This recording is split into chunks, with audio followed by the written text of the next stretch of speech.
So my question to you today is, how does one find or get clear on their passion? Right, your passion in life or your career, Yeah. or what you want to do in life or your purpose. Good question. I think we touched on this on a different video, right? A different talk. I think he phrased it as like, how do we become great? The Or cost of what are the greatness. costs? Yeah. What's the cost of greatness? So that was a fun conversation. Yeah. Thank you. So the way I answered was something like, "Oh, you have to be like really passionate. If you're like all in something with all your soul, then you have the foundation to become great." Then someone might ask, like you, "Oh, how do you find that kind of passion?" And I've had that question. Someone recently asked me that as well from that conversation, right? Like how do we get clear on what our passion is in life, our purpose? That's another way to put it. And there's lots of ways I think to answer that question. When they ask me the question, like, well, how did you find your purpose or your mission in life? Because they seem to think that I'm pretty clear on it right now. And it's true. I feel pretty clear on my path and purpose and philosophy, and sharing what I share. So then I had to reflect, like, okay, well, how exactly did I get clear on it? And I think the best way to summarize it is that for me, it was like a mixture of being very self aware and letting time pass while staying self aware. In other words, to be clear, I kept asking myself that question throughout time, like, who am I? What is my purpose? Right? And I stayed aware to what is it that I'm feeling, right? So the way I answered this question to the person that asked me recently, I said, I stayed close to my soul from the beginning, right? Since early in my life, I was always asking that question, like, who am I? What's my purpose? And listening to myself, right? Uh, uh, Listening to how I feel. Because if you put it from the perspective of, like, God or creation, right? Like whatever put us here. Uh, and I do have a kind of theistic conception of the world, right? If you see it that way, then whatever you are deeply, deeply passionate about is likely put there by your creator, right? So therefore, to find the purpose, you need to listen to that deep part of yourself that's actually feeling, motivated towards something. So for some people, it might be very early in life where, like Mozart, they're just like inspired by music and they're engrossed in their work, and immediately they don't have a question. They just know, like, okay, that's my purpose. But why? Even as a child, they're aware and sense, like, oh, this makes me feel alive, powerful, and excited, right? And so that's one of the main indications, right? To find your purpose or your passion, right? That it really sort of ignites you, but you have to be aware, right? Because suppose you do some activity, let's say a sport, tennis or something, and you really were really passionate, but you weren't paying attention to the difference between how were you feeling when you were playing chess versus tennis, right? And how deeply did you feel it, and how valuable is that activity for you? Is it something that you can see yourself doing for a very long time, right? Or enjoy for a very long time. So there are indications like that we have to just pay attention to. So the way I summarize it is to stay close to your soul or to your heart, right? And there are different methods to doing that, but generally is being aware of yourself, right? Being aware of your experiences and when does your mood shift, in which direction, right? And in which way is your mood shifting? So one example that came up very nicely in the conversation with this person that asked me recently, their questions were related to philosophy and religion. And that is my specialty, right? Philosophy or religion, or one of them. We spent almost about 2 hours talking.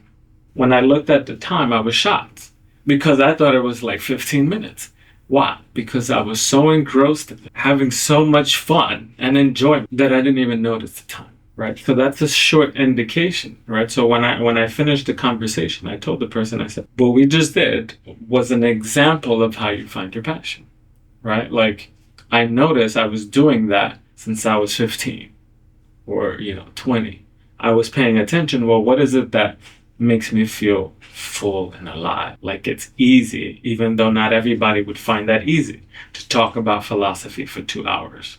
And after we finished, I went back to reading philosophy, continuing the same kind of work as if nothing happened. Easy. Why? Because I was so passionate about it, so excited about it, that I didn't feel time pass, and it was even easy, right? So you pay attention to those small moments, right? So throughout my life, I was noticing, like, oh, there's these patterns of activities, these moments of activities that I just feel so alive, I can lose track of time for hours. I think I gave an example in the previous talk as well, like playing my cello. Or, I start practicing and I can close my eyes and 10 hours pass and I'm like, oh, it felt like 1 hour, right? So you can find those kinds of activities and just be, really, really aware of those moments, right? And it doesn't have to be sudden, right? Because for me, it was actually quite a long journey to get really clear on, my mission or my passion, because your passion is sort of something that can evolve in time and then become more clear and then crystallize into something you might call your purpose, right? Because or your mission, because it's kind of like, passion can be something very vague, like, oh, you're passionate about music, but what do you do with that, right? Then what you do with that can become your purpose, and that can more specifically evolve in time, right? Like, I knew pretty early on that I was gonna do philosophy in my undergrad. Once I shifted from being a physics major to philosophy, I was pretty clear that that was my passion, but I didn't have a clear purpose yet, right? So I'm separating them a bit. My purpose within philosophy kind of started to crystallize through time. So I want to give a metaphor to help understand this notion of finding your passion that I'm talking about.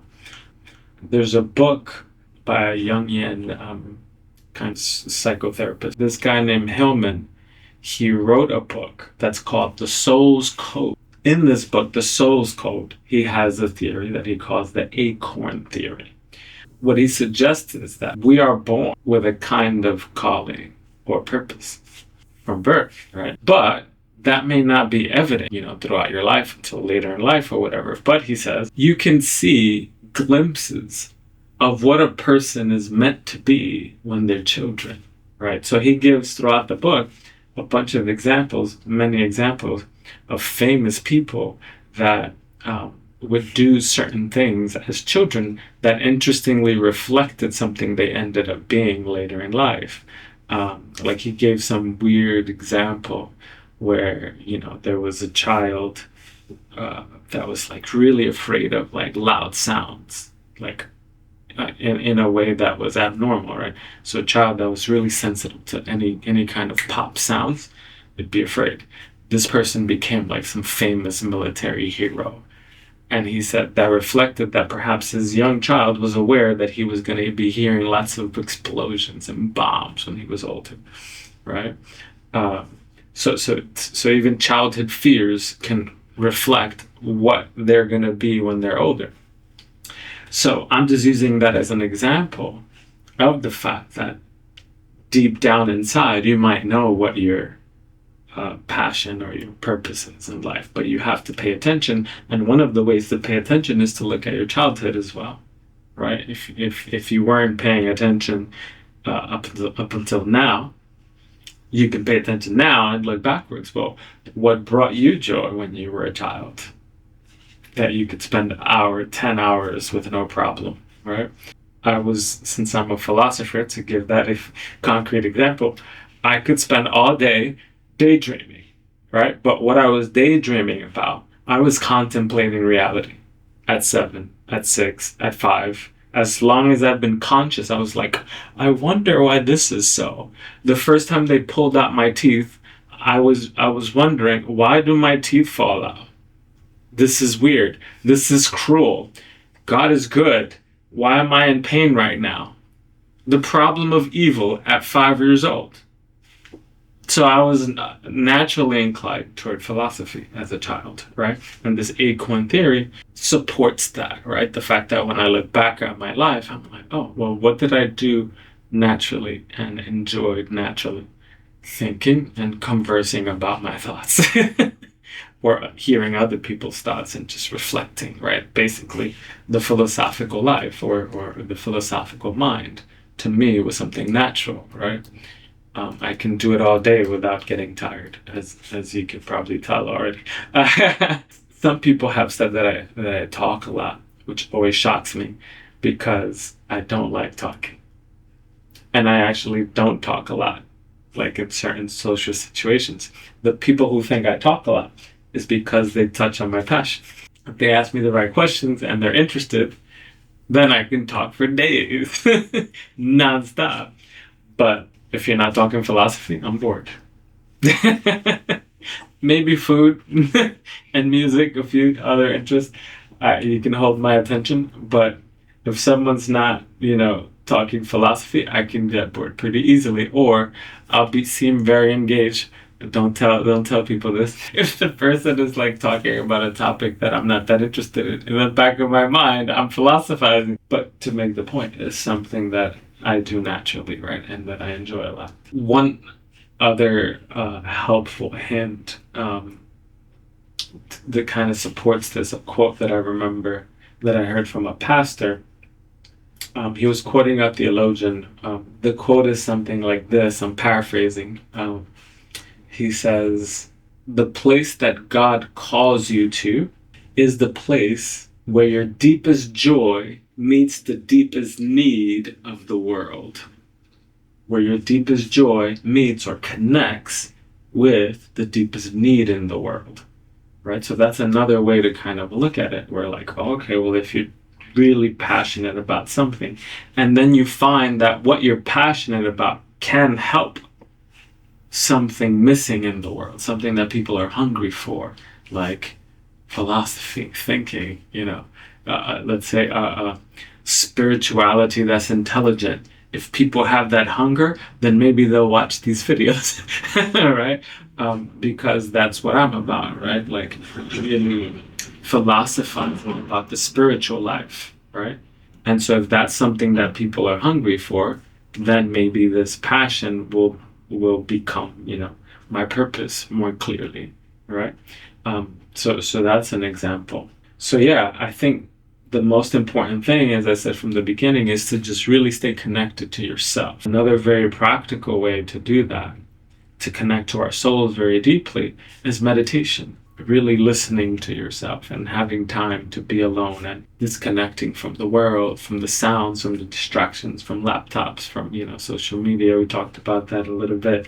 That'll be another video. But yeah, removing the distractions and the overstimulation helps to listen to yourself, right? Learning to be quiet, learning to be silent by whatever meditative method you might find, breathing, holding the breath, oming, and then just sitting in silence. Then you can kind of hear your own inner voice, right? Not what people have told you that, oh, maybe you should do this, maybe you should do that, who don't know anything about your soul, about what's inside of you, right?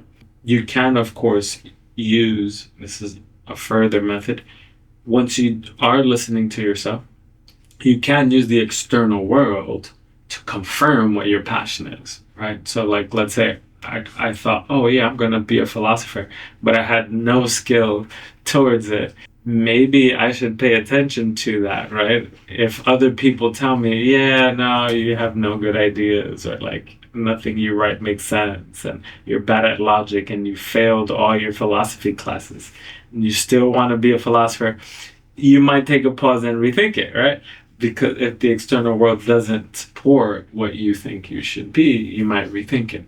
However, to qualify that a bit, if you truly, truly, truly, truly feel it deep in your soul, you shouldn't give up so easily either, because it might be that you need time to develop it, right? So again, you just have to really listen to yourself and learn to listen at the deepest levels. On that note, I think we're out of time. So you should listen to yourself at the deepest levels in whatever way you can. I hope that helps.